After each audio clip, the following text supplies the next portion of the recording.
মধ্যপ্রাচ্যে উত্তেজনা চরমে পৌঁছেছে। আয়াতুল্লাহ আলী খামেনির মৃত্যুর পর ইরান ঘোষণা অনুযায়ী ব্যাপক প্রতিশোধমূলক সামরিক অভিযান শুরু করেছে বলে বিভিন্ন গণমাধ্যমে দাবি করা হচ্ছে।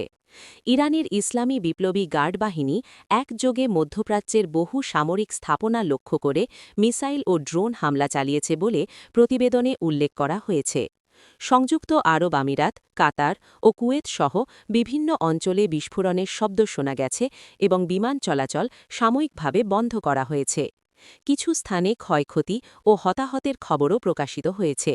ইসরায়েল ও মার্কিন সামরিক ঘাঁটিগুলোকে লক্ষ্যবস্তু করা হয়েছে বলে দাবি করা হলেও স্বাধীনভাবে সব তথ্য যাচাই করা সম্ভব হয়নি।